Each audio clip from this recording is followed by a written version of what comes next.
भारत के जलवे के आगे दुनिया ने टेके घुटने, पाकिस्तान ने देख ली भारत की औकात। भारत की ताकत के आगे फेल हुआ अमेरिका, पाकिस्तान पर अब तक का सबसे बड़ा प्रहार। आईएमएफ के धमाके ने उड़ा दिए पाकिस्तान के चीथड़े। देखते ही देखते ही खत्म हो गया पाकिस्तान। अमेरिका में हुआ भारत को लेकर दमदार खुलासा।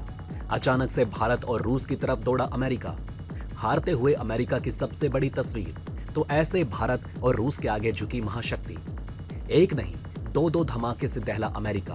अब भारत की पल्ले पल्ले, अमेरिका को मजबूर कर अच्छा खेल कर गया भारत। दोस्तों, अंतर्राष्ट्रीय मुद्रा कोष आईएमएफ ने पाकिस्तान को कर्ज देने पर फैसला कुछ दिनों के लिए टाल दिया है। ऐसे में मोहम्मद अली जिन्ना के सपनों वाले इस देश के सामने दिवालिया होने का खतरा पैदा हो गया है। पाकिस्तान का विदेशी मुद्रा भंडार सिर्फ $3 अरब बचा हुआ है। इतने पैसों से चंद हफ्तों का ही आयात किया जा सकता है। पाकिस्तान सरकार और अंतर्राष्ट्रीय मुद्रा कोष आईएमएफ के बीच जारी बातचीत बेनतीजा खत्म हो गई। इससे पाकिस्तान की उम्मीद को करारा झटका लगा है। पाकिस्तान की आर्थिक स्थिति काफी खराब है। मोहम्मद अली जिन्ना के सपनों का ये देश दिवालिया होने की दहलीज पर खड़ा है। ऐसे में पाकिस्तान को आईएमएफ से काफी उम्मीदें थी। पाकिस्तान वित्त मंत्रालय के एक वरिष्ठ अधिकारी हामिद शेख ने कहा कि दोनों पक्षों में आर्थिक संकट को कम करने को लेकर सहमति बन चुकी है, लेकिन आईएमएफ ने बातचीत के लिए अभी और वक्त मांगा। पाकिस्तान आईएमएफ से $1.1 अरब की सहायता पैकेज के लिए बातचीत कर रहा था। पाकिस्तान गंभीर आर्थिक संकट से जूझ रहा है। ऐसे में पाकिस्तान के पास पुराने कर्जों की किश्तें चुकाने के लिए भी पैसे नहीं बचे। पाकिस्तान अगर समय पर किश्त नहीं चुका पाया तो उसे दिवालिया घोषित कर दिया जाएगा। ऐसे में कर्ज देने वाले देश पाकिस्तान को लेकर नई स्ट्रेटेजी बना सकते हैं, जो उसकी अर्थव्यवस्था पर और नकारात्मक असर डाल सकता है।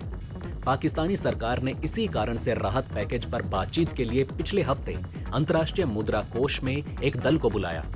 आईएमएफ ने पाकिस्तान को कर्ज देने से पहले कई तरह की शर्तें रखी हैं, जिनमें पेट्रोल डीजल की कीमतें बढ़ाना, सब्सिडी को कम करना, टैक्स को बढ़ाना और भ्रष्टाचार के खिलाफ कड़े कदम उठाना शामिल है। अब देखना यह है कि पाकिस्तान का भविष्य क्या होगा। दोस्तों, पाकिस्तान का विदेशी मुद्रा भंडार सिर्फ $3 अरब बचा है।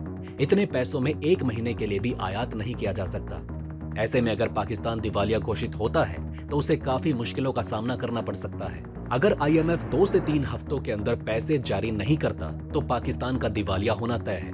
वहीं अगर आईएमएफ ने पैसा जारी कर दिया तो कुछ दिनों के लिए पाकिस्तान की लाज बच जाएगी। हालांकि अगर हालात नहीं सुधरे तो चंद महीनों में फिर पाकिस्तान को गंभीर आर्थिक संकट का सामना करना पड़ सकता है। पाकिस्तान पर लगभग 24.3 लाख करोड़ रुपए घरेलू लेनदारों का बकाया है। वहीं पीएससी द्वारा 2.3 लाख करोड़ का कर्ज है। इसी तरह अक्टूबर 2021 तक पाकिस्तान का बाहरी ऋण लगभग $121.75 अरब था। पाकिस्तान के डिफॉल्ट होने की सूरत में कई तरह के आर्थिक प्रतिबंधों का सामना करना पड़ेगा। पाकिस्तान को विदेशों से मिलने वाले कर्ज पर प्रतिबंध लग जाएगा। जो कर्ज पहले से है उसे चुकाने के लिए भी पाकिस्तान पर दबाव बढ़ाया जाएगा। डिफॉल्ट घोषित होने के पहले हफ्ते में पाकिस्तान को अंतर्राष्ट्रीय बेइज्जती का सामना करना पड़ सकता है। इसे रोकने के लिए पाकिस्तानी सरकार मीडिया संगठनों के अलावा गाइडलाइन जारी कर सकती है। लोगों के अंदर बने पैनिक सिचुएशन को कम करने के लिए केंद्रीय बैंक को राहत भरी घोषणाएं करनी पड़ सकती हैं। पाकिस्तान को ये हालात देखकर अब भारत की ताकत का पता चल चुका है। भारत जिस तरह से पाकिस्तान को घेरने में लगा है, उस तरह देखें तो ये भारत की सबसे बड़ी सफलता है। आतंकवाद पर बड़ा प्रहार और पाकिस्तान एकदम फ्लैट हो गया। अब आइए दोस्तों दूसरी खबर की तरफ बढ़ते हैं, जहां अमेरिका में मची खलबली को देखते हैं। यहां भी भारत की वजह से आए भूचाल ने सबको चौंका दिया। अमेरिका में सीनेट की विदेश मामलों से संबंधित समिति की एक रिपोर्ट में कहा गया है कि बाइडेन प्रशासन को रूस के साथ भारत के संबंधों और लोकतांत्रिक मूल्यों और संस्थानों के पतन की प्रवृत्ति पर ध्यान देने की जरूरत है। ये रिपोर्ट ऐसे वक्त में आई जब अमेरिका हिंद प्रशांत और क्वाड ग्रुप पर ध्यान केंद्रित कर रहा है। Strategy alignment, the imperative of resourcing the Indo Pacific strategy नाम से ये रिपोर्ट गुरुवार को जारी की गई। इस रिपोर्ट में एक मजबूत और लोकतांत्रिक भारत का समर्थन करने का आह्वान किया गया। रिपोर्ट में सिफारिश की गई है कि बाइडेन प्रशासन को राजनयिक और विकास एजेंसियों के लिए धन में काफी वृद्धि करनी चाहिए और विदेशी सहायता का एक बड़ा हिस्सा इंडो पैसिफिक में अग्रिम प्राथमिकताओं के लिए समर्पित करना चाहिए। इस क्षेत्र में संसाधनों का पर्याप्त आवंटन सुनिश्चित करने, नए प्राधिकरण उपलब्ध कराने और प्रभावी निगरानी के लिए कांग्रेस को एक सक्रिय भागीदार बनाया जाना चाहिए। सीनेट के विदेश मामलों की समिति के अध्यक्ष सीनेटर रॉबर्ट मेनेडेज ने कहा कि मेरा मानना है कि राष्ट्रपति बाइडेन की 1 साल पहले जारी की गई हिंद प्रशांत रणनीति इस सरकार के सारे विचारों को अपनाती है। अगर ये रणनीति सफल हुई तो इससे 21वीं सदी में दुनिया के सबसे अधिक परिणामी और गतिशील क्षेत्र में अमेरिका का नेतृत्व मजबूत होगा। रिपोर्ट के अनुसार बाइडेन प्रशासन अपने हिंद प्रशांत रणनीति को पूरी तरह से चीन के खिलाफ ना रखने को लेकर सही है। हालांकि इसमें सफलता पाने के लिए अमेरिका को इस प्रतिस्पर्धा की वास्तविकताओं से जूझना होगा और अपने क्षेत्रीय सहयोगियों और भागीदारों की चुनौतियों का सामना करना पड़ेगा। अमेरिकी रिपोर्ट में कहा गया कि भले ही बाइडेन प्रशासन का भारत को एक महत्वपूर्ण सुरक्षा भागीदार मानना सही है, लेकिन उसे रक्षा उपकरणों के लिए रूस के साथ भारत के निरंतर संबंधों और निर्भरता की वास्तविक जटिलताओं और हाल ही में उसके लोकतांत्रिक मूल्यों और संसाधनों में आई गिरावट को दूर करने के लिए काम करना होगा।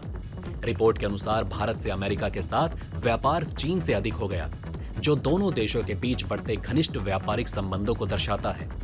इस रिपोर्ट में कहा गया कि दुनिया के 2 सबसे बड़े लोकतंत्रों के बीच संबंध 2 दशकों से अधिक समय से काफी बेहतर स्थिति में है। दोनों देशों के संबंध कोल्ड वॉर की दुश्मनी, भारत के परमाणु कार्यक्रम और 1998 में परमाणु परीक्षण को लेकर पैदा मतभेद से ऊपर उठ चुके हैं। इस रिपोर्ट के बाद यह साफ हो चुका है कि अब अमेरिका का पूरा टारगेट भारत ही रहेगा। जिस तरह से भारत को बीते समय में अमेरिका का साथ मिला, उसको देखकर ऐसा लगता है कि भारत की बल्ले बल्ले होने वाली है। ऐसे में भारत को अमेरिका पर एक और बहुत बड़ी जीत मिल गई। जी हां दोस्तों, रूस को लेकर भले ही अमेरिका का 36 का आंकड़ा चल रहा है, लेकिन इन सब के बीच भारत का दोनों देशों के साथ संबंधों पर कोई प्रभाव होता दिखाई नहीं दे रहा। ऐसे में भारत के आगे अब अमेरिका सरेंडर हो चुका है। अमेरिका को भारत के आगे अब इस तरीके से झुकना पड़ा है कि किसी ने सोचा तक न होगा।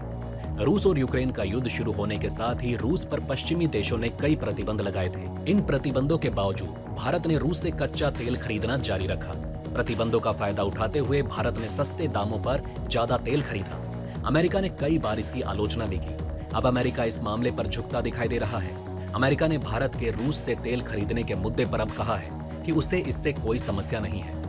भारत ने पहले भी कई बार कहा था कि वो ऐसे मामलों में किसी तीसरे देश के हस्तक्षेप की उम्मीद नहीं रखता और न ही किसी के हस्तक्षेप से उस पर कोई फर्क पड़ता है। तो दोस्तों, अब आप हमें कमेंट सेक्शन में बताइए कि क्या आपको ये बातें पहले से पता थी। अगर नहीं तो इनमें से कौन सी बात आपको सबसे ज्यादा इंटरेस्टिंग लगी, और कमेंट बॉक्स में जय हिंद लिखना ना भूलिएगा। तो दोस्तों, हमारे इस वीडियो में हमने आपको बहुत सी बातें बताने की कोशिश की। अगर आपको हमारी ये कोशिश अच्छी लगी हो तो प्लीज लाइक करें इस वीडियो को, और इसी तरह की और जानकारी पाने के लिए सब्सक्राइब करें हमारे चैनल को। जितना हो सके इस वीडियो को शेयर करना ना भूलें। धन्यवाद।